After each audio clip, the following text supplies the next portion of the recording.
ரஜினிகாந்த் அவர்களுக்கு வீரம் இல்லை, விவேகம் இல்லை, அவருக்கு தைரியம் இல்லை, நெஞ்சுரம் இல்லை, துணிவு இல்லை அப்படின்னு விஜய் அவர்கள் ஒரு பொதுவெளியில் மேடையில் பேசியிருக்காப்புல.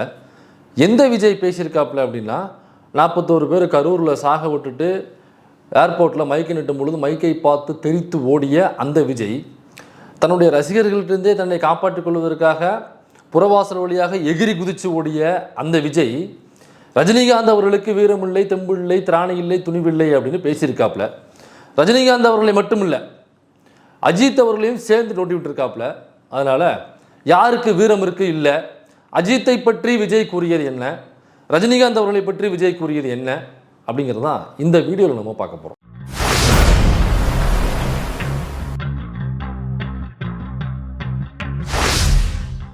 தமிழ்நாட்டில் எம்ஜிஆருக்கு அப்புறம் ஒரு பிரபலமான ஒரு தலைவரா ரஜினிகாந்த் அவர்கள் வரணும்னு நினைச்சார். அரசியல் தந்து சிஸ்டத்தை மாத்தணும், எல்லாம் பண்ணணும்னு நினைச்சார். ஆனால் இதே திமுக குடும்பம் பல மிரட்டல்களை கொடுத்து அவரை அரசியல் கட்சி வர விடாம பாத்துக்கிட்டாங்க. இன்னைக்கு என்ன ஆனார், அவரு கடைசியில ரெட் ஜெயின் பிக்சர்லயே நடிக்க போயிட்டார். ரஜினிகாந்த் அவர்கள் கட்சி ஆரம்பிக்கணும்னு முடிவு பண்ணும் பொழுது திமுக மிரட்டி ரஜினிகாந்தை அடிபணிய வைத்தது. ரஜினிகாந்த் ஒரு வீரமற்றவர், ரஜினிகாந்த் ஒரு கோழை, ரஜினிகாந்த் ஒரு தெம்பு இல்லாதவர், திராணி இல்லாதவர், வீரம் இல்லாதவர் அப்படின்னு அந்த கட்சியினுடைய அதான் அந்த வாயில கூழாங்கல்ல போட்டு வச்சுக்கிட்டு பேசுறது மாதிரி ஒருத்தன் பேசுவான் பாருங்க, சில்பா குமார் என்கிற ஆதவ் அர்ஜுனா, அவன் மேடையில் பேசும்போது பேசியிருக்கான். என்னங்க விஜய் பேசினாருன்னு நீங்கள் ஸ்டிங்கு போகிறதுக்கு முன்னாடி பேசிட்டு இப்போ ஆதவ் அர்ஜுனான்னு ஏன் மாற்றி பேசுகிறீங்க அப்படின்னு நீங்கள் கேட்கலாம். ஏன்னா அந்த கட்சியில் விஜய் தான் சொல்லியிருக்காப்புல, எங்கள் கட்சியில் வந்து எல்லாருமே விஜய் தான், 234 தொகுதியிலையும் விஜய் தான், மதுரை மேற்கு, மதுரை வடக்கு, கிழக்கு, அப்புறம் கீழ் வீட்டில் வாங்கிட்டீங்களா, மேல் வீட்டை வாங்கிட்டீங்களா, எல்லாருமே வந்து விஜய் தான் எங்கள் கட்சியில் அப்படின்னு அவர் சொல்லியிருக்காப்புல. அது மட்டும் இல்லாமல் அந்த செய்தி தொடர்பாளர் தரப்பாக பாருங்க, தேசிய செய்தி தொடர்பாளர்னு சொல்லிட்டு இந்த முடியெல்லாம் விட்டு அவன் பேர் வந்து ஜெலிஸ் பெரால்டு, அந்த ஜெலிஸ் பெரால்டு கூட மெயின் ஸ்ட்ரீமில் உட்காந்து பேசும்போது சொல்லியிருக்கான், ஏங்க எங்கள் கட்சியில் வந்து எதுக்கு விஜய் வந்து எதுக்கு வெளியில் வரணும், எங்கள் தலைவர் வந்து எதுக்கு வெளியில் வரணும்னு கேட்குறீங்க, அவர் எதுக்கு ப்ரெஸ் மீட் பண்ணணும்னு முதல்ல கேட்குறீங்க, எங்கள் கட்சியில் வந்து எல்லாருமே விஜய் தாங்க, இதோ நான் வந்து பேச வந்திருக்கேன், நான் ஒரு விஜய், இன்றைக்கி மேடல் ஒருத்தர் பேசுகிறாரா அவரும் ஒரு விஜய், இவர் பேசுகிறாரா இவரும் ஒரு விஜய், இந்த அவர் பேசுகிறாரா அவரும் ஒரு கேனா இருந்துச்சு அவரும் ஒரு விஜய் அப்படின்னு கட்சியில் உள்ள எல்லாருமே விஜய் அப்படின்னு பேசியிருக்காப்புல. அதனால தான் சொல்கிறேன், இப்போ ஆதவ் அர்ஜுனாவும் விஜய் தானே.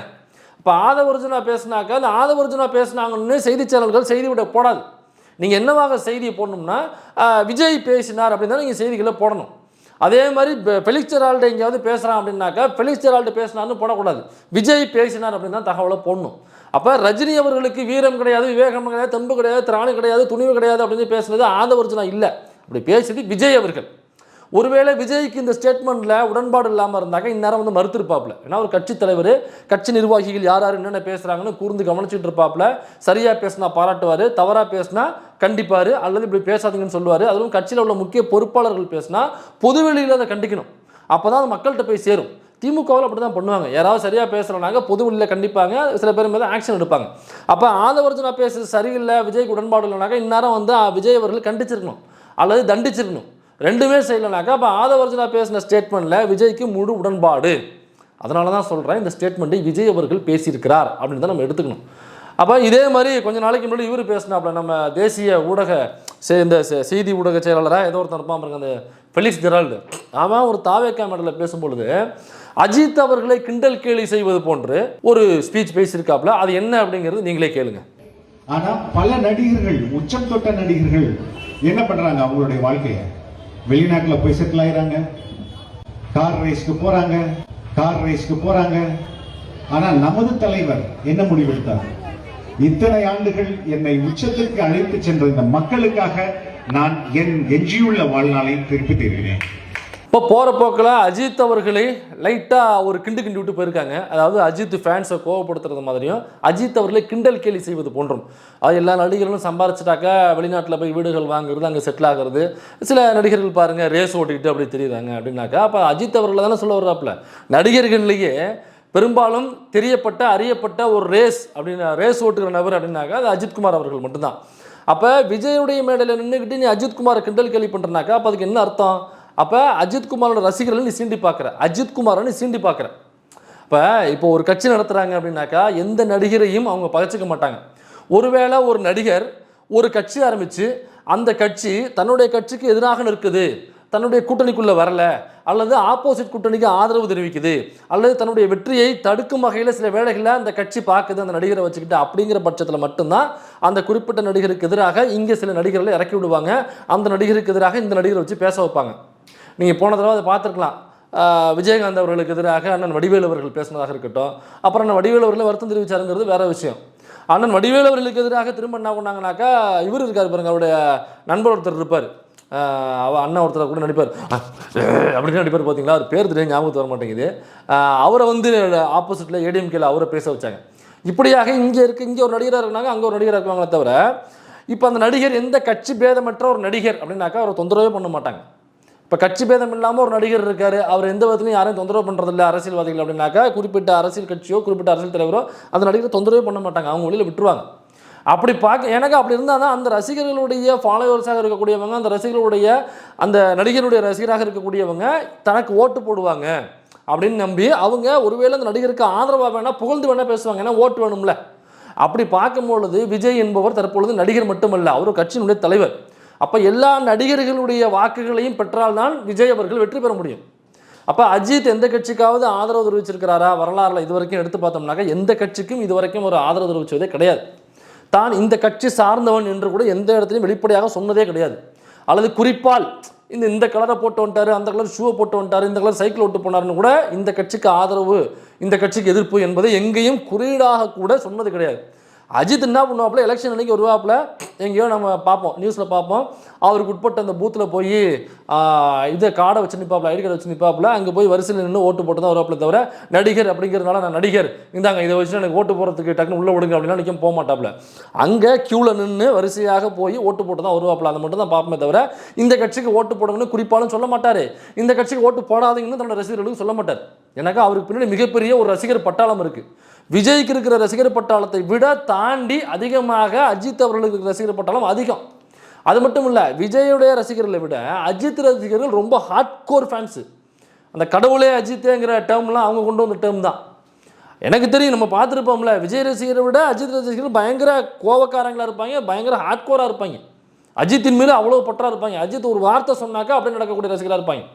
ஆனால் அஜித் எந்த இடத்துலையுமே தன்னோட ரசிகர்களை தான் ஓட்டு போட விரும்பும் கட்சிக்கு ஆதரவாக ஓட்டு போடுங்கள் என்றோ, தனக்கு பிடிக்காத கட்சிக்கு எதிராக நீங்கள் ஓட்டு போடாதீங்க என்றோ எந்த இடத்துலையும் பரப்புரை செஞ்சதோ குறிப்பால் கூட சொன்னது கிடையாது. ஏன்னாக்கா ஓட்டு போடுறது உன்னுடைய உரிமை, அது உனக்கு பிடிச்ச கட்சிக்கு நீ ஓட்டு போடு, உனக்கு பிடிக்காத கட்சிக்கு நீ ஓட்டு போடாத. எனக்கு பிடிச்ச கட்சிக்கு நான் ஓட்டு போடுறேன், எனக்கு பிடிக்காத கட்சி நான் ஓட்டு போடல. ஓட்டு போடுவது என்பது அவரவர்களுடைய ஜனநாயக கடமை, அவரவருடைய உரிமை. அதில் போய் என் ரசிகை அப்படிங்கிறதுனால எனக்கு என்னுடைய விருப்பத்தை அவன் மண்டல திணிச்சு இதில் ஓட்டு போடு அப்படின்னு சொல்கிற நபராக இது வரைக்கும் அஜித் அவர்கள் இருந்தது கிடையாது. அதனால தான் அப்போ இப்படி இருக்கிற ஒரு அஜித்தை வந்து விஜய் ரசிகர்கள் அல்லது விஜய் கட்சியோட தலைவர் என்ன பண்ணணும்னாக்கா, இந்த வாக்கை பெருவாரியாக இருக்கிற அஜித்தினுடைய ரசிகர்களுடைய வாக்கை நாம் எப்படி கவர்றது? அப்போ அஜித்தை புகழ்ந்து பேசுவோம், அஜித்தை புகழ்ந்து எழுதுவோம், அப்போ அஜித்துக்கும் விஜய்க்கு மேலே நட்பை பற்றி பேசுவோம். அப்போ அப்படி பேசணும்னாக்கா அஜித்தினுடைய ரசிகர்கள் மனம் குளிர்ந்து போய் பரவாயில்லப்பா இந்த எலெக்ஷன் ஓட்டு போடலாம் அப்படின்னு ஒருவேளை இந்த பக்கம் வரலாம் அப்படிங்கிற நேரேஷன் தான் எடுக்கணுமே தவிர, அஜித்தை கிண்டல் கேலி செய்வது போன்று பொதுவில் பேசினாக்கா எப்படி உங்களுக்கு வாக்குகள் போடுவாங்க? ஏன்னாக்கா இப்போ அந்த தாவேக்காவில் உள்ள கூட்டம் இருக்கு இல்லைங்களா, அந்த கூட்டத்தை செங்கோட்டையன் என்னவாக பார்ப்பார்னா தொண்டர்களாக பார்ப்பார். விஜய் எப்படி பார்ப்பார்னா ரசிகர்களாக பார்ப்பார். அப்போ ஃபெலிக்ஸ் ஜெரால்ட் எப்படி பார்ப்பார்னா சப்ஸ்கிரைபராக பார்ப்பார். அப்போ இவ்வளோ சப்ஸ்கிரைபரா, ஐயோ நம்ம இந்த சப்ஸ்கிரைபரை விட்டுறக்கூடாது, எப்படியாவது இந்த கட்சியில் சேர்ந்து இந்த கட்சியில் பேசி ஏதோ ஒரு பொறுப்புகளை வாங்கி அங்கங்கே பேசி தலைவருக்கு முட்டு கொடுத்து அந்த முட்டு கொடுப்பதை பார்த்து ரசித்த அந்த குளிர்ந்த அந்த ரசிகர்களை முழுக்க நம்ம சேனலுடைய சப்ஸ்கிரைபராக அப்படியே வாரி வளைச்சி உள்ளே போட்டு அதை வியூஸாகவும் கன்வெர்ட் பண்ணி அதை பிஸ்னஸாக மாற்றிக்கணும், பணமாக கன்வெர்ட் பண்ணிக்கணும். ஏன்னா நீங்கள் ரெட்பிக்ஸ் பார்த்தீங்கன்னாக்கா முன்னாடி இந்த கரிகாலன் வந்து அங்கே தான் வேலை பார்த்தாப்புல, இப்போ ட்ரைப் சேனல் வச்சுருக்க கரிகாலன் அங்கே வேலை பார்த்தாப்புல. அப்போ கரிகாலன் தான் அங்கங்கே போய் பிரேக்கிங் நியூஸ் எடுத்துகிட்டு வருவாப்புல, எங்கேயாவது ப்ரெஸ் மீட்டில் போயிட்டு அவங்கள தெரிவிக்க விடுறது சங்கிகளை, அப்புறம் நம்ம நாம் தமிழர் கட்சிக்காரங்களை தெரிவிக்க விடுறது, இந்த மாதிரி சாதி ஆதரவாளர்களாக அல்லது மதத்தை வைத்து கலவரம் பண்ணக்கூடிய நபர்களாக பிற்போக்குவாதிகளாக யாரெல்லாம் இருக்கிறாங்களோ, பிசி எம்பிசி எஸ்சி எஸ்டிக்கு எதிராக யாரெல்லாம் இருக்கிறாங்களோ அவங்களுக்கு எதிராக மைக்க போட்டு அவங்களுடைய போட்டி எப்படின்ட்டு வர்றது தான் நம்ம கரிகாலனுடைய வேலை. அப்போ ரெட்பிக்ஸ் வந்து கரிகாலனை வச்சு ஓரளவுக்கு மேலே வந்து இருந்துச்சு. எனக்கு பிரேக் அவங்க தான் பண்ணுவாங்க, கரிகாலன் வச்சு கரிகாலன் தான் பிரேக் பண்ணுவாப்பில். இப்போ கரிகாலன் சேனல்ட்டு வந்ததுக்கப்புறம் அந்த சேனல் திரும்ப டவுனுக்கு போச்சு. திரும்ப தூக்கி நிறுத்தினது யாருனாக்கா சவுக்கு சங்கர். சவுக்கு சங்கருடைய வியூஸ் முழுக்க முழுக்க ரெட்பிக்ஸில் காலைல உட்காந்து பேட்டியாக எடுத்து சவுக்கு சங்கருடைய ஃபாலோயர்ஸு சப்ஸ்கிரைபர்ஸு வியூஸ் எல்லாத்தையும் ரெட்பிக்ஸ் வந்து வாரி வளைச்சி உள்ளே போட்டுக்குச்சு. ஏன் அப்படின்னாக்கா சவுக்கு சங்கருக்கு அப்போ சேனல் கிடையாது, அப்போ ரெட்பிக்ஸில் மட்டும்தான் உட்காந்து பேசுவாப்பில். அப்போ அவருடைய ஃபாலோயர்ஸ் முழுக்க முழுக்க அங்கே போய் உட்காந்தாங்க. அதில் தான் அந்த சேனலோட அடுத்த கட்ட ரன்னிங் இருந்துச்சு, அடுத்த கட்ட சப்ஸ்கிரைபர் ஏர்னிங் வந்து அதெல்லாம் இருந்துச்சு. அப்போ அதுக்கப்புறம் சவுக்கு சங்கர் தனி சேனல் ஆரம்பிக்கிறாப்புல, அவர் சரி தனி கடையை போட்டுக்கணும் ஒதுங்கிட்டாப்புல. இப்போ அதுக்கப்புறம் பார்த்தீங்கன்னாக்கா இடைப்பட்ட காலத்தில் ரெட்பிக்ஸ் வந்து எந்த வியூஸும் இல்லாமல் அது ரொம்ப டவுனுக்கு போச்சு. திரும்ப எப்படி தூக்குறதுன்னு பார்க்கும்போது தான் ஆஹா என் கடவுளே என் தெய்வமே வா தெய்வமே அப்படின்னு சொல்லி விஜய் கட்சி ஆரம்பித்தாப்புல. ரைட்டு, இங்கே முட்டு கொடுத்து இந்த விஜயனுடைய ரசிகர்களை முழுக்க அப்படியே நம்ம சப்ஸ்கிரைபர்லாம் மாற்றிக்கலாம். அதுக்கு என்ன பண்ணணும்னா உட்காந்து முட்டு கொடுக்கணும். ஏன் முட்டு கொடுக்கணும்? ஏன்னாக்கா விஜய் ரசிகர்கள் முழுக்க முழுக்க முட்டாள்கள், முட்டா பீஸுகள். அங்கே முட்டு கொடுத்தா மட்டுமே போதும். முட்டாள்களுக்கு முட்டு கொடுப்பவன் தான் முட்டாள், அவன் அடிமுட்டாள். அப்போ முட்டாள்களுக்கு தலைவனாக ஒருத்தன் இருக்கணும்னாக்கா அடிமுட்டாளாக அவன் இருக்க வேணும். அப்போ நம்ம அடிமுட்டாளாக மாற வேண்டும். அந்த அடிமுட்டாள் எப்படின்னாக்கா ஒரு தலைவன் தவறு செய்யும் பொழுது, அந்த கட்சியில் உள்ள தவறு செய்யும் பொழுது, தவறாக பேசும் பொழுது அதுக்கு வந்து முட்டு கொடுத்து அந்த ஃபாலோயர்ஸை வந்து நம்ம தலைவனுக்கு இப்படி முட்டு கொடுக்குறானே இவன் சேனலாக நம்ம ஃபாலோ பண்ணோம், அப்போ இவன் சேனலை ஃபாலோ பண்ணுவோம், இப்போ இந்த வீடியோ வந்து எல்லாத்தையும் பரப்புவோம் அப்படின்னு சொல்லி உங்களுக்கு வியூஸ் அதிகமாக வரும். அதனால தான் முழுக்க முட்டு கொடுப்பது. இப்போ விஜய்க்கு எப்படின்னாக்கா விஜய் வந்து வெளியில் என்ன நடக்குது அப்படின்னு எதுவும் விவரம் அறியாத ஒரு நபர். முன்னாடி மன்னர் காலத்தில் இருக்கும் பாருங்க, அவர் என்ன கேட்பாப்பிலையா, அமைச்சர் கூப்பிட்டு மன்னர் அமைச்சரை இங்கே வாருங்கள் அப்படின்னு உடனே வந்தேன் மன்னா, மும்மாறி மழை பெய்ந்ததா அப்படின்னு கேட்பாப்பிலையா. மழை பெய்தது அல்லது இல்லை என்ன சொல்கிறாரோ அதுதான் மன்னருக்கு தெரியும். ஏண்டா இப்போ போய் இப்படி ஜன்னலை திறந்து பார்த்தாக்கா மழை பெஞ்சிருக்கா இல்லைன்னு தெரிய போகுது. அது பார்க்கறது கூட உங்களுக்கு நேரம் இல்லாமல் அப்படியே முறுக்கி தோளில் போட்டு நீங்கள் அந்த புறத்தில் ஒரே குஜால் போட்டுருந்துருக்கீங்க. அப்போ மக்கள் என்னவாக ஆனாலும் உங்களுக்கு பிரச்சனை இல்லை, இந்த மண் என்னவாக ஆனாலும் உங்களுக்கு பிரச்சனை இல்லை. நீங்கள் ஜாலியாக முறுக்கி தோளில் போட்டு நீங்கள் அந்த புறத்தில் குஜால் பண்ணிருக்கணும். மழை பெஞ்சா இல்லையான்னு கேட்குறத விட நீங்கள் அந்த புறத்துக்கு அமைச்சரை கூப்பிட்டு தான் மும்மாரி மழை பெய்ததா இல்லையான்னு கேட்டு தெரிஞ்சுப்பீங்க. அந்த அளவுக்கான ஒரு நபர் தான் விஜய். மும்மாரி மழை பெய்ததா இல்லையான்றது தெரியாத ஒரு முட்டாள் தான், மக்களை இந்த மண்ணை சந்திக்காத ஒரு நபர் தான் விஜய் அவர்கள். அப்போ விஜய்கிட்ட என்ன கொண்டு போய் சேர்க்குறீங்களோ அதை தான் விஜய் நம்புவார். ஐயோ தலைவா நீங்கள் தான் நம்பர் 1 தலைவா, உங்களை இட்டுன்னு போகிறது தான் தலைவா கஷ்டமாக இருக்குது, அதனால் தலைவா நீங்கள் வெளியே வராதிங்க தலைவா, நீங்கள் வந்தீங்கன்னாக்கா ஒட்டுமொத்த தமிழ்நாட்டு ஜனமும் உங்களை சுற்றியே இருக்குது தலைவா, வேறு யார் நீங்கள் நின்னீங்கனாக்கா அவ்வளோதான் தலைவா, பயங்கரமாக நம்ம ஜெயிச்சிடலாம் தலைவா, நீங்கள் தான் தலைவா நம்பர் 1. நீங்கள் பாருங்கள் தலைவா எவ்வளவு இந்த பாருங்கள் சோஷியல் மீடியாவில் பாருங்கள் உங்களை பற்றி எப்படி அற்புதமாக பேசுகிறாங்க பாருங்கள் தலைவா, இது மக்களுடைய மனநிலை தலைவா, கமெண்ட்ஸ் பாருங்கள் தலைவா, இந்த பாருங்கள் தலைவா அப்படின்னு சொல்லி இப்போ விஜய் என்னவாக நினச்சிட்டாருன்னா ஓகே நம்ம தான் பெரிய பிஸ்து, இங்கே வந்து இந்த திமுக அதிமுக லொட்டு லொஸ்கி இவங்களாம் சும்மா டுபாகுரு, அப்புறம் அஜித்லாம் நம்ம ரேஞ்சுக்கு அஜித்தா, ரஜினியா அவரெல்லாம் எப்போயோ ஓஞ்சி போயிட்டார், இப்போ நான் தான் நம்பர் 1 சூப்பர் ஸ்டார் நான் தான், எனக்கு அப்புறம் தான் அஜித், ரஜினி, கமல், தனுஷ், சூர்யா இவங்கெல்லாம் எனக்கு அப்புறம் தான் அப்படின்னு சுற்றி இருக்கிற அந்த புசியானந்த சொல்கிறேன் அவர், அப்புறம் சுற்றி இருக்கிற சில நபர்கள் அவங்க என்ன சொல்கிறாங்களோ அதை கேட்டு அப்படியே நீங்கள் விஜய்க்கு எதிராக ஏதாவது நடக்கிற விஷயங்களை கொண்டு போய் சேர்த்திங்கனாக்கா விஜய் உங்களை அடிப்பார் அல்லது திட்டுவார் அல்லது உங்களை அதுக்கப்புறம் பார்க்கவே விருப்பப்பட மாட்டார். அப்படியேப்பட்ட நபர் தான் விஜய். இதை நான் சொல்லலை, விஜயினுடைய அப்பா எஸ்ஏசி முன்னாடியே சொல்லியிருக்காரு. இதை கிரியேட் பண்ணுறாங்க ஒரு நியூஸை. சப்போஸ் சென்னை எடுத்துக்கங்க, அப்பா நேற்று இந்த இடத்துல பேசுனது தப்பாக பேசிட்டாரு, உங்களை டேமேஜ் பண்ணிட்டாரு அப்படின்னு ஒரு போஸ்ட்டை போட வைக்கிறாங்க. ஒருத்தன் போடுறானா காலையிலேருந்து சாயந்தரத்துக்குள்ளே இந்த 100 பேரை வச்சு அதை வந்து திருப்பி ஷேர் பண்ணுறது, ட்வீட் பண்ணுறது, லைக் பண்ண வைக்கிறது, இப்படி பண்ணுறாரு. ஸோ விஜய் அதை பார்க்குறாரு.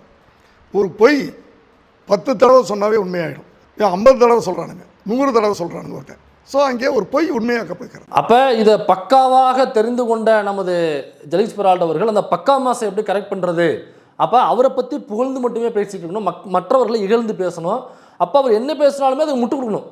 அதனால தான் இங்கே இந்த விலையில்லா டிக்கெட்டில் இங்கே மகளிர்கள் பெறுகிற உரிமை, அதில் அவங்க சேமிக்கிற பணம், அதில் அவங்களுடைய பொருளாதார முன்னேற்றம், அதில் அவங்களுடைய சுயமரியாதை, அதில் அவங்களுடைய இன்னும் சுற்றி ஒரு மைக்ரோ எக்கனாமிக் அப்படிங்கிறது இன்னும் நிறைய எந்தெந்த அளவுக்கு பெருகிட்டு வருது.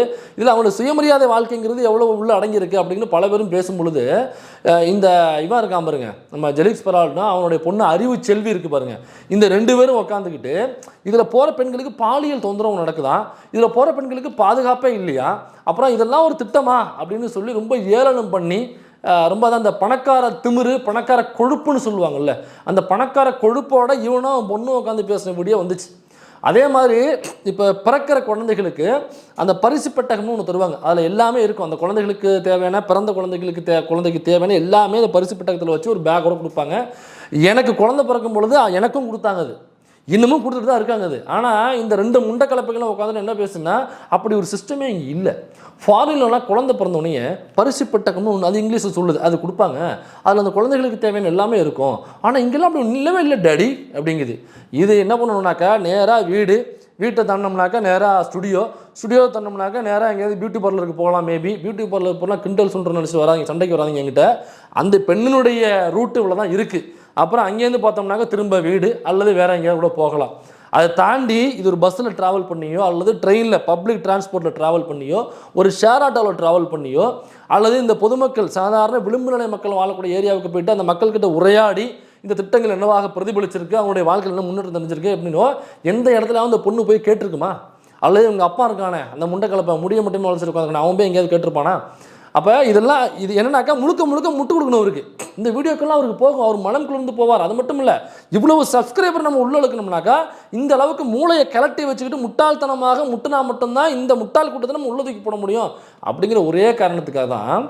அப்போ இவங்களுக்கு வந்து இங்கே கைத்தட்டல் வாங்கணும், நம்மளோட வீடியோ வைரல் ஆகணும், நம்மளோட வீடியோ வந்து நாங்கள் இவங்களுக்கு தான் சப்போர்ட் பண்ணுறோம் அப்படிங்கிறது விஜய் ரசிகர்களுக்கு போய் சேரணும் அப்படின்னாக்கா அஜித்தை அங்கே அட்டாக் செய்ய வேண்டும். அஜித்தை இழிவாக, தரக்குறைவாக, கிண்டல் கேலியாக பேச வேண்டும்.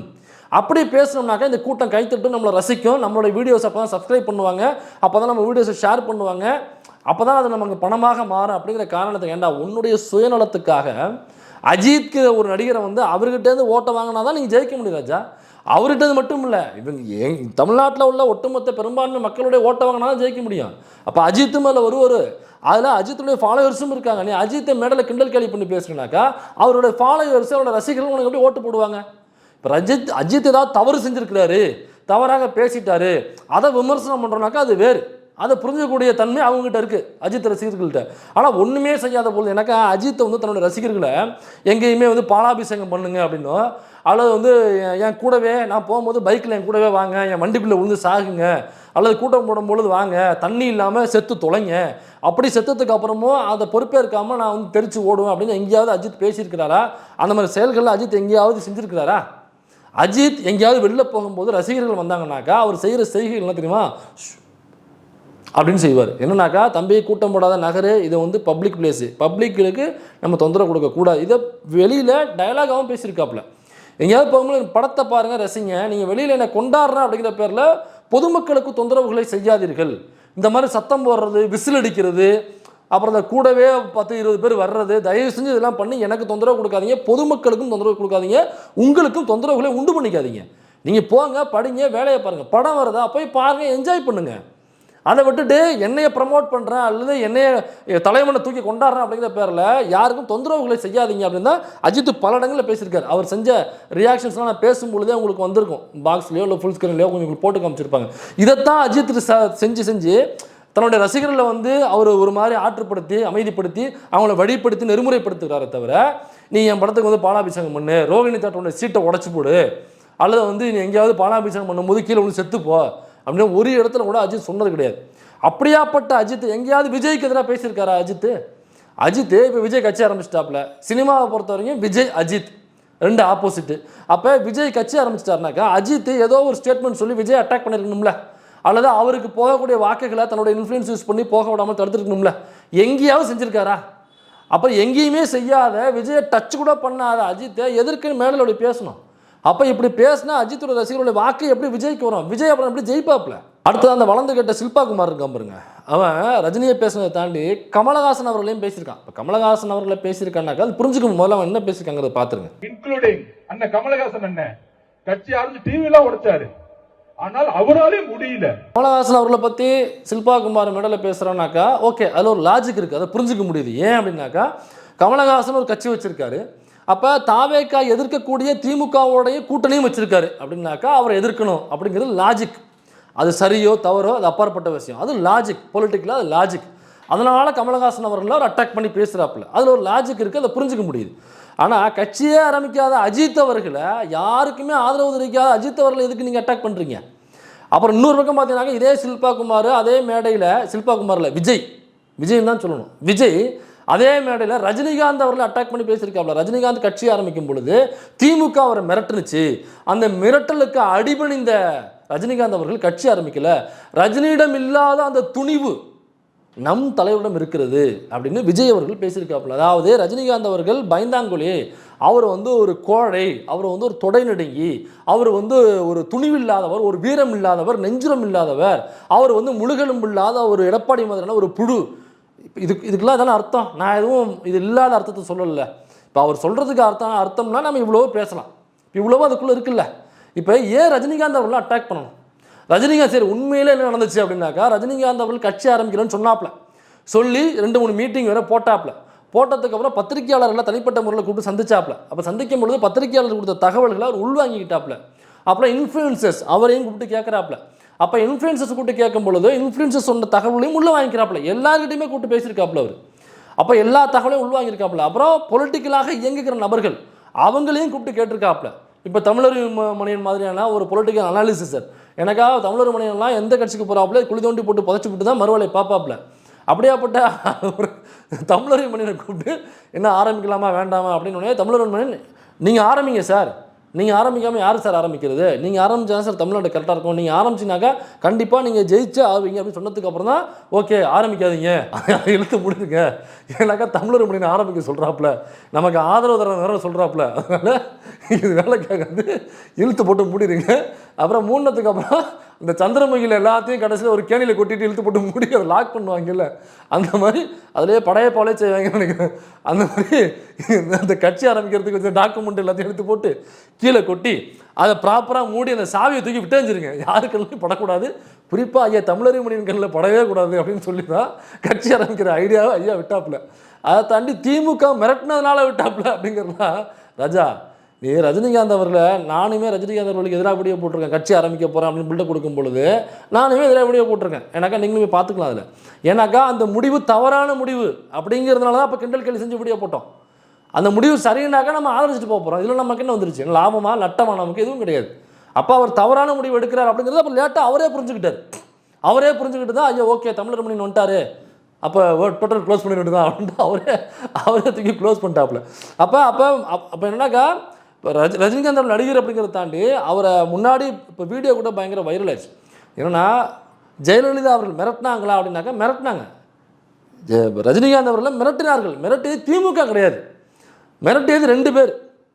ஒன்று யாருனாக்கா இல்லை 3 பேர், ஒருத்தர் வேண்டாம், 2வது ஜெயலலிதா அவர்கள். சரிங்களா, முதல்ல மிரட்டினாப்புல இல்லை, அதுக்கும் தலைவன் வந்து அடிபணியில், அந்த கதை தெரியும். அந்த மிரட்டலுக்குமே தலைவன் அடிபணியில்ங்கிறது தான் தலைவன்ட்ட உள்ள கெத்து. நீங்கள் மிரட்டிலாம் ஒரு அடிபணி வைக்க முடியாது, அன்பால் ஒன்று அடிபணி வைக்கலாம், தலைவன் மாதிரி பஞ்சு அடிப்போம். எனக்கு அது சின்ன வயசு குழந்தைகள்லாம் பார்த்தீங்கன்னா ரஜினி ரசிகர் தான் வளர்ந்துருப்போம். நான்லாம் வீட்டில் சின்ன பிள்ளைகள் இப்படி செய்யும் சொல்லி நான் பார்ப்பாங்க, எல்லாருமே அப்படி தான் வளர்ந்துருப்போம்.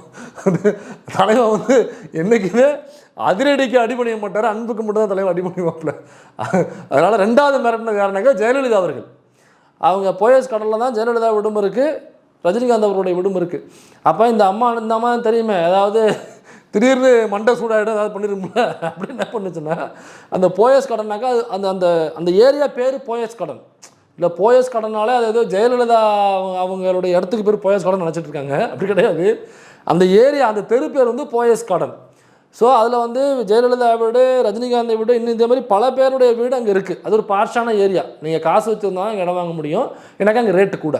அப்போ வந்து ஜெயலலிதா வீடு அங்கே தான் இருக்குது, அதை தாண்டி ரஜினிகாந்த் அவருடைய வீடும் அங்கே தான் இருக்குது. அப்போ ஜெயலலிதா அவர்களை பார்ப்பதற்கான கூட்டம் நிறையா வருது பார்த்தீங்களா. ஜெயலலிதா என்ன பண்ணாங்க, ஒரு நாள் மண்டை சுடாயி அந்த முனையில் கேட்டை போட்டுருங்க, எனக்கு கட்சிக்காரவங்க வர்றாங்க, அதை தாண்டி தேவையில்லாமல் நிறைய பேர் உள்ளே வந்துட்டு போகிறாங்க. அது பொது பாதை மாதிரி, அதில் வரக்கூடாது. ஏன்னாக்கா அடுத்தது ரஜினிகாந்த் வீடு இருக்க, ரஜினிகாந்த் எப்படி போவார், ஃப்ளைட்டை வச்சு அப்படியே போய் எகிரி குச்சி போவாரா, அல்லது படத்தில் வர்றது மாதிரி கிறுக்கிட்டு போவாரா, அல்லது சுறா படத்தில் வர்ற மாதிரி இப்படி தாவி போவாரா, குருவி படத்தில் வர்றது மாதிரி பில்டிங் டு பில்டிங் தாவாரா. அவர் மனுஷன் தானே, அவர் இப்போ காரில் போகணும் வரணும் இல்லையா.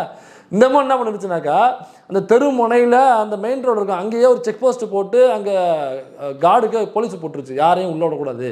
நான் உள்ளே இங்கே இருக்கிற வரைக்கும், வீட்டில் இருக்கிற வரைக்கும் யாரும் வெளியிலேருந்து உள்ளே வரக்கூடாது, இங்கேருந்து கட்சிக்காரங்க மட்டும்தான் வரணும் அப்படின்னு சொல்லி கேட்டை போட்டுருச்சு. தலைவன் என்ன பண்ணுறாப்புல, யாரையோ படத்துக்கு ஏதோ ப்ரொடியூசரையோ இயக்குனரையோ சினிமா வேலையாக வெளில போயிட்டு திரும்ப வர்றாப்புல செக் போஸ்ட் போட்டிருக்கு. தலைவன் வந்து திறந்து விடுங்க போனோம் அப்படின்னு சொல்லி கேட்டிருக்காப்புல. இல்லை அம்மா யாரையும் உள்ளே விடக்கூடாதுன்னு சொல்லிட்டேன்.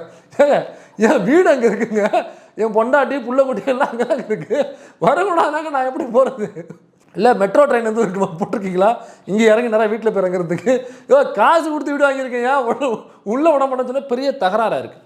என்னாக்கா அப்புறம் ஃபோன் பண்ணியிருக்காங்க ஜெயலலிதா அவர்கள், இல்லை யாரையுமே உள்ளே விடாதீங்கன்னு அந்த ஃபோனில் சொல்லியிருக்காங்க. அதுக்கப்புறம் தலைவன் என்ன பண்ணாப்புல, ரைட்டுன்னு சொல்லிட்டு காரை விட்டு இறங்கிட்டு டோரை வேகமாக சாத்திட்டு ஒரு 555 சிகரெட் எடுத்து அப்படி ஸ்டைலில் வாயில் போட்டு பற்ற வச்சாப்புல இறங்கி தெருவில் நடந்து வந்துட்டே இருந்தாப்புல. ரஜினி போகிறார், ரஜினி போகிறாருன்னு பெருங்கூட்டமாக, யாருமே வரக்கூடாதுன்னு சொன்னில்ல, இப்போ வருது பாடுறா கூட்டம் அப்படின்னு தலைவன் நடந்து போகிறாப்புல. ஃபுல் கூட்டம், தலைவன் பின்னாடி க்ரௌடு. ஆனால் அங்கே யாரும் கூட்ட நெரிசலில் ஸ்டாம்பிட் ஆகி இறந்து போகலை, சரிங்களா? அதுக்கு வந்து நான் கூப்பிடலன்னா ஒரு விலகவும் இல்லை. அப்போ இவர் வர்றாரு பெருங்கூட்டம். அப்போ ஜெயலலிதாவோட கார் வருது, வந்தோடனே என்ன அது கூட்டம், என்ன அது நிற்க வச்சிட்டாங்க.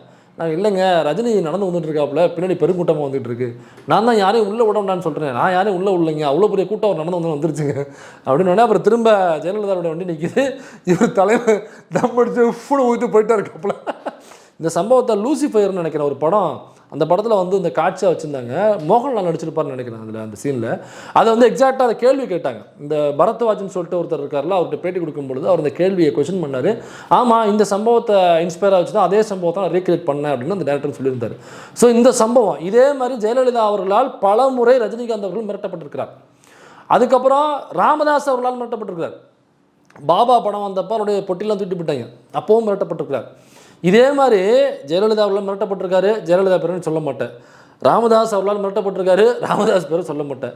மூணாவதாக மிரட்டது யாருன்னாக்கா, அந்த ஜெயலலிதா அவர்களால் மிரட்டப்படும் பொழுது தான் ரஜினிகாந்த் அவர்கள் வந்து திமுகவுக்கு ஆதரவு தர்றாப்புல அந்த எலெக்ஷனில். அவர் வீடியோவே சொல்கிறாப்புல, இந்த அம்மா வந்து பயங்கரமாக மிரட்டுதுன்ட்டு ஓப்பனாக டிக்ளேர் பண்ணி பேசுகிறாப்புல. ஏன்னா ஜெயலலிதா அவர்களை பற்றி உங்களுக்கே தெரியும், அது எவ்வளோ பெரிய மண்டக்கு இருக்குங்கிறது உங்களுக்கே தெரியும். அப்போ இந்த அது வந்து ஒரு தன்னை விட கொஞ்சம் அழகாக இருக்காங்க ஒரு ஐஏஎஸ் ஆஃபீஸர் அப்படிங்கிறதுக்காக அவங்க முகத்தில் ஆசிட் அடித்த ஒரு லேடி. இதே மாதிரி பல சம்பவங்கள் இருக்குது. ஜெயலலிதா அவர்கள் மண்டகருக்கு கூட செஞ்சது பல சம்பவங்கள் இருக்குது. அதனால் அப்போ ஒரு நடிகர் வந்து அவ்வளோ மண்டகருக்க என்ன பண்ணுறாரு, அவங்க சிட்டிங் சிஎம் வேறு, அவர் நேரடியாக ப்ரெஸ்ஸை கூப்பிட்டு ரசிகர்களை கூப்பிட்டு ப்ரெஸ்ஸுக்கிட்ட சொல்கிறாப்புல, இந்த அம்மா இந்த மாதிரிலாம் பண்ணுறாங்க, நான் ஏதோ ஊழல் பண்ணுறேன்னு சொல்கிறாங்க, நான் என்ன அமைச்சரா எம்எல்ஏவா சிஎம்மா என்னைய போய் ஊழல் பண்ணுறேன்னு சொல்கிறாங்க இந்த அம்மா, அதனால் இந்த அம்மா அவ்வளோ வாய்ப்பு கொடுத்து பார்த்தா சரியாகனு தோணல, அதனால் இந்த தடவை தப்புனாக்கா திருந்தவே மாட்டாங்க, அதனால் இந்த எலெக்ஷனில் எல்லாரும் நீங்கள் கண்டிப்பாக உதயசூரனுக்கு வாக்களிங்கல்ல அப்படின்னு தலைமை பேசின வீடியோ இருக்குது, அதை நீங்கள் கேளுங்க. மூணாவது, இவ்வளோ ஆனது பிறகு கூட செல்வி ஜெயலலிதா அவர்கள் மாறல. இப்போ மாறாதவர் நான் இப்போ சொல்றேன், இனிமே அவங்க வாழ்க்கையில மாற மாட்டாங்க. இதை தாண்டி ரஜினி அவர்களை யார் மிரட்டினது அப்படின்னாக்கா பிஜேபி மிரட்டுனுச்சு. பிஜேபி மிரட்டு தான் அவரை கட்சி ஆரம்பிக்க சொன்னாங்க. சரி ஆரம்பிக்கலாம் அப்படிங்கிற முடிவுக்கு வந்துட்டு தான் அப்புறம் விசாரிக்கும் பொழுது, இல்லை உங்களுக்கான ஸ்பாட் இல்லை, உங்களுக்கான லொக்கேஷன் இல்லை, உங்களுக்கு வந்து தப்பான லொக்கேஷன் யாரும் ஷேர் பண்ணியிருக்காங்க, நீங்கள் வந்து இந்த லொக்கேஷன் வந்து உத்தரப்பிரதேசத்துக்கு போன்ற லொக்கேஷன் இது, அல்லது பீகாருக்கு போன்ற லொக்கேஷனு, யாரோ தமிழ்நாடு லொக்கேஷனை மாற்றி அனுப்பிச்சிருக்காங்க, தலைவா இங்கே வந்துடாதீங்க தலைவா, தலைவா வந்துடாத தலைவா அப்படின்னு இருக்கிற பத்திரிகையாளர் முழுக்க அந்த கருத்தை சொன்னோடனே தன்னுடைய கருத்தை மாற்றிட்டு அதுக்கப்புறமா தான் வந்து தலைவன் வந்து ஒரு மண்டபத்தில் எல்லாரையும் கூப்பிட்டு அந்த துக்கமான சம்பவத்தை, துயரமான சம்பவத்தை சொன்னாப்புல. அதாவது கட்சி என்றைக்கு ஆரம்பிக்கப்படும் என்கிற தேதியை அறிவிக்கின்ற தேதி பின்னால் அறிவிக்கப்படும். ஏண்டா இந்த ஸ்டேட்மெண்ட்டை உலகத்தில் எவனாக கொடுத்து பார்த்துருக்கேன் நீ, இப்படி ஒரு ஸ்டேட்மெண்ட்டை எந்த தலைவனாக கொடுக்க முடியுமாடா? என் தலைவன் கொடுத்தான்டா இந்த ஒரு ஆதரவுனா உனக்கு ஒரே ஒரு வாய்ப்பு தரேன், அதாவது என் தலைவன் சொன்ன ஸ்டேட்மெண்ட்டை அப்படியே நீ திரும்ப சொல்லணும், சொல்கிறியா? நான் உனக்கு ஒரு வாய்ப்பு தரேன், சொல்கிறேன் பாரு. அதாவது கட்சியை என்றைக்கு ஆரம்பிக்கின்றோம் என்ற தேதியை அறிவிக்கின்ற தேதி பின்னால் அறிவிக்கப்படும், சொல்லு பார்ப்போம். பிஜேபி ரஜினிக்கு அழுத்தம் கொடுத்துச்சு அப்படிங்கிறத நான் எந்த ஆதாரத்தை வச்சு பேசுகிறேன் அப்படின்னா, இந்த ஆதாரத்தை வச்சு தம்பி இந்த புத்தகத்தை எடுங்க டக்குன்னு எடுங்க, தி நியூ பிஜேபி என்கிற இந்த புத்தகம். இந்த புத்தகத்தை நான் பலமுறை நம்மளுடைய வீடியோக்களை நான் ரெஃபர் பண்ணியிருப்பேன். தயவு செஞ்சு ஆங்கிலம் படிக்க தெரிந்தவர்கள் இந்த புத்தகத்தை வாங்கி படிக்கவும், படிக்க தெரியாதவர்கள் வாங்கி படிப்பதற்கு முயற்சி செய்யவும், அல்லது படிக்க தெரிந்தவரிடம் கொடுத்து என்ன எழுதியிருக்கின்ற கேட்டு தெரிந்து கொண்டு தெரிஞ்சுங்க. இந்த நியூ பிஜேபிங்கிற புத்தகத்தை எழுதினவர் வந்து நளின் மேத்தா. இவர் யாருனாக்கா, இவர் ஒரு திகாக்காரரோ அல்லது திமுககாரரோ அல்லது அம்பேத்கர் அமைப்போ அல்லது கம்யூனிஸ்ட் அமைப்போ கிடையாது. நளின் மேத்தா ஒரு பிஜேபிக்காரர். அதாவது முதல் முறையாக நரேந்திர மோடி அவர்கள் பிரைம் மினிஸ்டராக ஜெயிச்சார் இல்லையா, அப்பொழுது அதற்கு முன்பாக 1 வருடம் 2 வருடத்துக்கு முன்பாகவே திட்டமிட்டு ஆட்களை வைத்து ஒவ்வொரு மாநிலத்திலும் எப்படி இறங்கி வேலை செய்ய வேண்டும், ஒவ்வொரு மாநிலத்திலும் என்னென்ன பொய்களை பரப்ப வேண்டும், எதை ஒட்டிய பொய்களை பரப்பினால் அந்தந்த மாநிலத்தில் உள்ள மக்கள் நம்புவார்கள் அப்படின்னு சொல்லி அப்புறம் அந்தந்த மாநிலத்தில் என்னென்ன கலவரத்தை ஏற்படுத்தலாம், இங்கே மத கலவரம், அங்கே ஜாதி கலவரம், அங்கே இனக்கலவரம், இங்கே ட்ரைப்ஸ் கட்டுற கலவரம், இப்படி ஒரு மாநிலத்திலையும் என்னென்ன ரேஷியோக்களில் மக்கள் இருக்காங்க, எதை வைத்து பிரிவினைவாதத்தை செய்யலாம், அதற்கான சோஷியல் இன்ஜினியரிங்கை நம்ம எப்படி செய்யலாம், அங்கே உள்ள லோக்கல் பார்ட்டிஸ் யாரார விலை கொடுத்து வாங்கலாம், அல்லது இந்த தமிழ் தேசிய கம்பெனிகள் மாதிரி அங்கங்கே சில கம்பெனிகள் இருக்கும் இல்லையா, அவங்கெல்லாம் எப்படி விலை கொடுத்து வாங்கி நமக்கு ஆதரவான கட்சியாக மாற்றலாம், மறைமுகமாக பிடிமாக அப்படின்னு முழுக்க அதில் வேலை செஞ்சவர். நாங்கள் வேலை செய்யும் பொழுது ஒவ்வொரு மாநிலத்திலும் எப்படி இறங்கி வேலை செஞ்சோம், என்னென்ன திட்டங்களை திட்டோம், யாரை வச்சு திட்டங்களை திட்டோம், யாரை வச்சு பேச வச்சோம் அப்படிங்கிறது நளின் மேத்தா அந்த புத்தகத்தில் ரொம்ப தெளிவாக எழுதியிருக்கிறார். இதில் தமிழ்நாட்டை குறித்து எழுதும் பொழுது ஒரு சாப்டரில் 437வது பக்கம் 436 மற்றும் 437 இந்த 2 பேஜில் தமிழ்நாட்டில் என்ன செய்ய வந்தோம் அப்படிங்கிறத சொல்லியிருக்காப்புல. அதில் 437 உள்ள அந்த 2வது பேரால் உள்ளது மட்டும் படிக்கிறேன் பாருங்கள். Break the ideological divide. It need not be a Hindutva/Dravida fault line in Tamil Nadu. It can also be Rajini versus Dravida fault line. Veer Raghav point out. Who said Periyar is not challengeable? BJP is need to challenge Periyar. In a personality focused state, they have found an ideological opposition and have started it. When was the last time Periyar was questioned in Tamil Nadu? Rajinikanth is opening the door for them. In the same vein, BJP Rajya Sabha MP and former அது தேவையில்லை. அப்போ ரஜினியை வைத்து முதல் முறை, அதாவது தமிழ்நாட்டுக்குள்ளே பெரியார் என்கிற ஒரு பெரிய ஐடியாலஜிக்கல் ஒரு கரிஷ்மா அங்கே இருக்குது. நீங்கள் பெரியாரை சேலஞ்ச் பண்ணாமல் பிஜேபியால் தமிழ்நாட்டுக்குள்ளே உள்ளே போகவே முடியாது. அப்போ கடைசியாக பெரியாரை தமிழ்நாட்டுக்குள்ளே எப்போ சேலஞ்ச் பண்ணாங்க? யாருமே சேலஞ்ச் பண்ணல. அதை சேலஞ்ச் பண்ணணும். அதை உடைக்காமல் அந்த திராவிட கட்சிகளை உடைச்சிட்டு பிஜேபியால் உள்ளே போய் உட்காரவே முடியாது அப்படிங்கிறத எழுதியிருக்காரு. அப்போ அவங்க என்ன திட்டமிட்டாங்கனாக்கா, அப்போ கேள்வி கேட்டது ரஜினியை வைத்து நாங்கள் கேள்வி எழுப்பினோங்கிறார் அவர். அப்போ இது எப்போ எழுப்பினாங்கனாக்கா, அந்த பெரியார் ராமரை செருப்பால் அடித்தார் அப்படின்னு சொல்லி ராமசாமி அவருடைய துக்ளக்கில் எழுதினார் அப்படின்னு சொல்லி பெரியாரை சேலஞ்ச் பண்ணார் ரஜினிகாந்த். அப்போ தான் என்ன ஆதாரம் ஏது ஆதாரம் அப்படின்னு கேட்கும் பொழுது இல்லை ராமசாமி பேசியிருந்தார் அப்படின்னு சொல்லிட்டு நைஸாக உள்ளே ஓடிட்டாப்புல. அப்போ தான் தலைவன் அடி வாங்க ஆரம்பிச்சது. அப்போ தான் தலைவன் நம்ம போட்டு மிதிச்சது.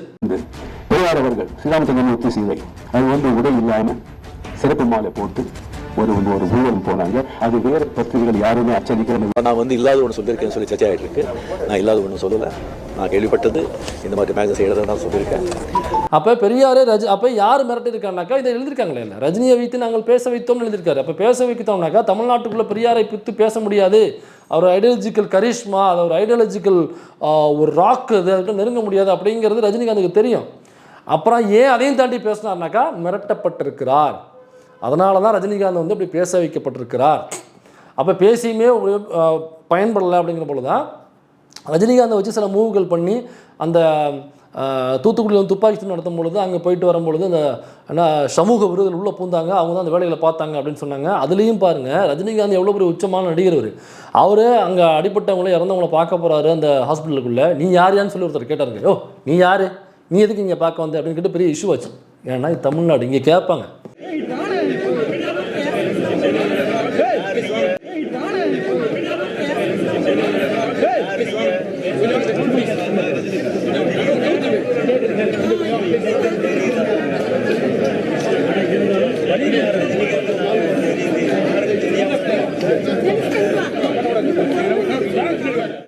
இங்கே யாராக இருந்தாலும், அவன் எவ்வளோ பெரிய உச்ச நடிகராக இருந்தாலும், அவன் எவ்வளோ பெரிய ஒரு பெரிய புண்ணாக்காக இருந்தாலும், பெரிய வெங்காயமாக இருந்தாலும், இங்கே இந்த சமூகத்துக்கு எதிராக, இந்த மக்களுக்கு எதிராக நீங்கள் வர்றீங்க அல்லது பிஜேபி ஆர்எஸ்எஸோட கை கோத்துட்டு வரீங்கன்னாக்கா உங்களை சாதாரண ஒரு மக்கள், சாதாரண ஒரு குடிமக்கள் தமிழ்நாட்டிலேருந்து உங்களுக்கு கேள்வி எழுப்புவாங்க. உங்களுடைய பணத்துக்கோ அதிகாரத்துக்கோ உங்களுடைய அதிகார நெருக்கத்துக்கோ அவங்க எதற்கும் பயப்பட மாட்டாங்க. அப்படி தான் ரஜினிகாந்த் கொஸ்டின் பண்ணாங்க. அப்போ இதெல்லாம் ரஜினிகாந்த் ஏன் பேசினார் அப்படின்னாக்கா, ரஜினிகாந்துக்கு அப்படி பேச வேண்டும் என்கிற எண்ணம் துளி அளவும் கிடையாது. அவரை இந்த பிஜேபி மிரட்டி பேச வைத்தது. அப்போ இது மட்டும் இல்லை ஆதாரம், இன்னொரு ஆதாரம் இருக்குது. இதை தலைவனே தன்னுடைய வாயை திறந்து ஒப்புத்துட்டு இருக்காரு ஒரு இடத்துல. அதாவது திருவள்ளுவருக்கும் காவி சாயம் பூச பார்த்தாங்க, எனக்கும் காவி சாயம் பூச பார்த்தாங்க, ஆனால் திருவள்ளுவரும் சிக்க மாட்டார், நானும் சிக்க மாட்டேன், முழக்கம் ஓட்டமா அப்படின்ட்டு போயிட்டே இருந்தாப்புல வீட்டுக்குள்ளே. அந்த கிளிப்பை பாருங்கள். இன்னொன்று எனக்கு அந்த பிஜேபியோட வண்ணம், பிஜேபி கலவர் பிஜேபி கலவர் என்னை பூசத்துக்கு ட்ரை பண்ணிகிட்டே இருக்காங்க. திருவள்ளுவருக்கு காவி பூசுகிற மாதிரி என்னையும் பூச பார்க்குறாங்க. திருவள்ளுவர் மாட்ட மாட்டார், நானும் மாட்ட மாட்டேன். Okay, thank you. அப்போ ரஜினிகாந்த் அவர்கள் யாரால் மிரட்டப்பட்டிருக்கிறார் அப்படின்னாக்க பிஜேபியால் மிரட்டப்பட்டிருக்கிறார், ராமதாஸ் அவர்களால் மிரட்டப்பட்டிருக்கிறார், ஜெயலலிதா அவர்களால் மிரட்டப்பட்டிருக்கிறார். அப்புறம் இன்னொருத்தர் இருக்கார், யாரெல்லாம் மிரட்டினாங்களோ அவங்க பேர்லாம் சொல்லலை. ரஜினிகாந்த் இவங்கெல்லாம் மிரட்டுறாங்க, அதனால் நான் வந்து எனக்கு ஆதரவாக துணையாக நட்பாக இருக்கிற நட்பு சக்தியாக இருக்கிற உதயசூரியனுக்கு திமுகவுக்கு ஆதரவு தெரிவிக்கிறேன் அப்படின்னு சொன்ன திமுக அவரை மிரட்டிச்சான் என்ற டுபாக்கூர். அப்போ முழுக்க திட்டம் என்னன்னாக்கா திமுகவின் மீது நீங்கள் அம்புகளை எரிஞ்சிட்டே இருக்கணும், திமுகவின் மீது கற்கள் எரிஞ்சிட்டே இருக்கணும். அதற்கு யாரை வேணாலும் நம்ம பொய்க்கு துணைக்கு கூப்பிட்டுட்டே இருக்கலாம். ஆனால் பாருங்கள், வாழும் சாட்சியாக இருக்கிற ரஜினிகாந்த் அவர்களையே துணை கூப்பிட்றாங்கன்னா பாருங்களேன். இப்போ அவர் செருப்புகள்கிட்ட அடிக்க மாட்டாரா? எனக்கு அவருக்கு ஏன் கட்சி ஆரம்பிக்க மாட்டேன், ஏன் நான் கட்சி ஆரம்பிக்கலை அப்படிங்கிறத அவர் அறிக்கையாகவும் சொல்லியிருக்காரு. அந்த அறிக்கை வந்து உங்களுக்கு ஃபுல் ஸ்க்ரீனில் இப்போ வந்திருக்கும். ஸோ உங்களுக்கு இந்த அறிக்கையை ஃபுல்லாக படிக்கணும்னா நீங்கள் பாஸ் பண்ணி படிச்சுக்கலாம். கிட்டத்தட்ட 3 பேஜ் நம்ம நினைக்கிறேன் அவர் கொடுத்த அறிக்கை. அந்த அறிக்கையில் அவர் சொல்ல வர்றது என்னென்னா, அந்த கொரோனா சமயத்தில் உடல்நிலை சரியில்லாமல் போச்சு அவருக்கு. ஸோ அதுக்கப்புறம் ஒருவேளை கட்சி ஆரம்பித்தாக்கா உடல்நிலை எப்படி சீராக இருக்குமா இல்லையாங்கிறது தெரியல. கட்சி ஆரம்பிக்கும் போது கட்சி தொண்டர்கள், நிர்வாகிகள் எல்லாருமே, மன்ற நிர்வாகிகள், ரசிகர்கள் எல்லாருமே தன்னுடைய ஒட்டுமொத்த சொத்து வித்து போனால் தாளிகளே எல்லாம் அடமானம் வச்சு தான் உள்ளே வருவாங்க. அப்போ ஏதோ ஒரு பதவி கிடைக்கும், ஒரு இது கிடைக்கும், நம்ம ஜெயிக்கலாம் தலைவனை வச்சுட்டு அப்படின்னு நம்மளை நம்பி வருவாங்க. நம்ம பட்டு நட்டாத்தில் விட்டுப்பட்டோம்னாக்கா அவன் இப்போ செலவு பண்ணதும் அவன் குடும்பம் எல்லாத்தையும் நடுரோட்டில் நிப்பாட்டி போனது ஆகிடும். ஆக தன்னோட ரசிகனை நடுரோட்டில் நிப்பாட்டிட்டு போகிற எவனும், தன்னோட ரசிகனை பலிகடாக ஆக்குற எவனும் தலைவனாக இருக்க முடியாது. அதனால் நான் தலைவனாக இருக்கணுங்கிறதுக்காக கட்சி ஆரம்பிக்கல அப்படின்னு தலைவன் கொடுத்த அறிக்கை. அதை தலைவனே திரும்ப ஒரு மேடையில் பேசியும் இருக்கிறார். அதையும் நீங்கள் பாருங்கள். இவங்களெல்லாம் நான் கொண்டு வந்து நான் வந்து பலிக்கடை ஆக்க மாட்டேன், என்னை நம்பி வர்றவங்களை பலிக்கடை ஆக்குறது இல்லை. கம்ப்ளீட்டாக அவன் வந்து எலெக்ஷன் தான் சாதாரண விஷயமா சொல்லுங்கள்? எவ்வளோ பணம் அவன் வந்து கடன் விற்று, அவன் பொண்டாட்டி தாலி விற்று, வீடை விற்று அவன் வந்து அப்படி அவன் வருவான் இல்லை? அவனுக்கு எப்படியா இந்த வயசில் இந்த காலத்தில் அது எனக்கு தெரியாது. அப்போ முழுக்க இவங்களோட நோக்கம் என்னன்னாக்கா, எப்படியாவது திமுகவின் மீது பொய்களை பரப்பிக்கிட்டே இருக்கணும், ஒரு ஆன்டி இன்கம்பன்சி கிரியேட் பண்ணிகிட்டே இருக்கணும். இப்போ திமுகவின் மீது கிரியேட் பண்ணோம்னாக்கா அது யார் கொடுத்த அஜெண்டாவாக இருக்கும்? அப்போ பிஜேபி, ஆர்எஸ்எஸ் கொடுத்த அஜெண்டாவாக இருக்கும். ஏன்னாக்கா இல்லைங்க, நாங்கள் வந்து அப்படி கிடையாதுங்க, நாங்கள் இங்கே வந்தோம்னாக்கா ஆளுங்கட்சிக்கு எதிராக பேசி ஆகணும்ல. அப்போ சென்ட்ரலில் யாருப்பா ஆளுங்கட்சி? அப்போ அவங்களுக்கு எதிராக பேசணுமா இல்லையா நீ? அப்போ அவங்களுக்கு எதிராக ஏன்ப்பா பேசவே மாட்டேங்கிற? அப்போ ஊழல்னாக்கா அதிமுக ஊழல் செஞ்ச கட்சி ஏன்னாக்கா திட்டமிட்ட கொள்ளைக்காரி தீர்ப்பு சொல்லுது, அவங்களுக்கு எதிராக ஏன்ப்பா பேசலை? இப்போ திமுகவுக்கு எதிராக மட்டுமே ஆளுங்கட்சிக்கு எதிராக பேசணும் அப்படிங்கிறது தான் லாஜிக்.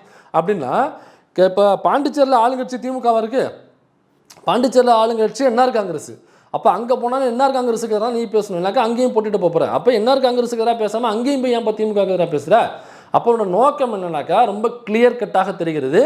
முழுக்க திமுகவிற்கு எதிரான ஒரு வன்ம பரப்பலை செய்து மக்கள் மத்தியில் திமுக அப்படின்னாக்கா ஊழல் செய்கிற கட்சி, திமுகனாக்கா அது மக்கள் விரோத சக்தி, திமுகனா ஒரு தீய சக்தி, திமுகனா ஒரு தேவையில்லாத ஒரு கட்சி அப்படிங்கிறத சும்மா வாய்மொழியாக போட்டு அவங்களுடைய ஃபாலோவர்ஸ் மூலமாக இதை பேசு பொருளாக ஆக்கணும் அப்படிங்கிறது அவங்களோட நோக்கமே தவிர இதில் மக்கள் நலன் சார்ந்தோ, இந்த மண்ணின் நலன் சார்ந்தோ, தமிழ் மொழியின் நலன் சார்ந்தோ நோக்கம் என்பது துளியளவும் இல்லை என்பதை இந்த 2026 எலெக்ஷனில் மக்கள் உங்களுக்கு தெரிவிப்பார்கள்.